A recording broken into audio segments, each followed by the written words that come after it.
السلام علیکم ورحمۃ اللہ وبرکاتہ۔ آپ سب کو کڈس اسٹوری بینک میں خوش آمدید۔ پیارے بچوں کی پیاری کہانیاں، امید ہے آپ سب خیریت سے ہوں گے۔ آج کی کہانی کا آغاز کرتے ہیں۔ آج کی کہانی کا عنوان ہے تین ڈبے۔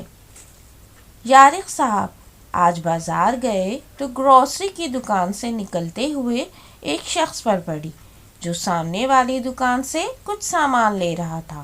سامان لینے کے بعد وہ دکان سے باہر نکلا اور اپنی گاڑی میں بیٹھ کر چلا گیا۔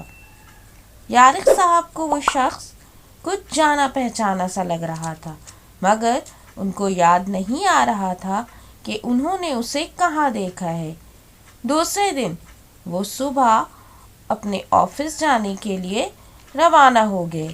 آفس جاتے ہوئے انہوں نے ایک کپ چائے و بسکٹ کھائے، پھر اپنے مینیجر کو بلایا اور کہا کہ آفس میں لوگوں کی کمی ہو رہی ہے، اس لیے لوگوں کو جلد اپوائنٹ کریں اور مرکزی دروازے پر کوئی گارڈ بھی نہیں کھڑا، اس کا بھی کوئی جلد انتظام کریں۔ مینیجر باہر چلے گئے تو یارق صاحب کا فون آیا۔ فون ان کے گھر سے تھا۔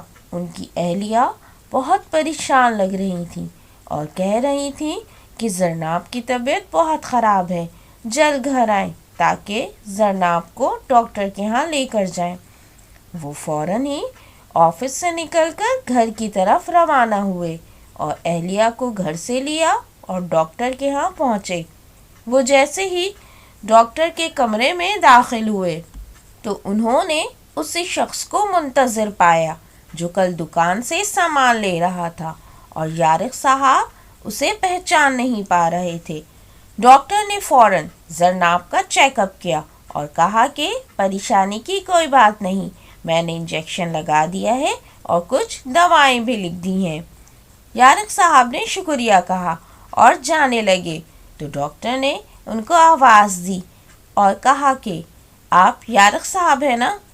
انہوں نے کہا جی بالکل میں ہی ہوں۔ ڈاکٹر نے کہا آپ نے مجھے پہچانا؟ یارق صاحب نے نفی میں سر ہلایا۔ پھر ڈاکٹر نے کہا میں وہی بچہ اسفار ہوں جو آپ کی گلی میں ٹن ڈبے بیچنے آتا تھا۔ آپ کی والدہ ہر ہفتے مجھے کچھ نہ کچھ دے دیتی تھیں۔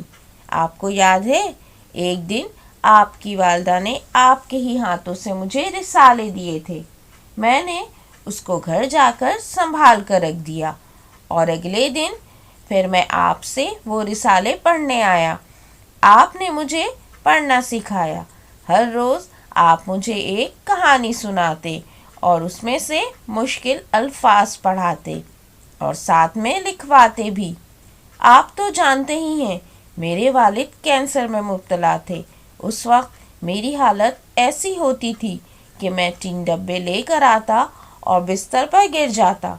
صبح نماز کے بعد وہ ٹن ڈبے بیچ کر پھر سے ٹن ڈبے لینے کے لیے نکل جاتا۔ ایک دن میں شام کو کام سے واپس آیا تو میرے گھر کے سامنے رش لگا ہوا تھا۔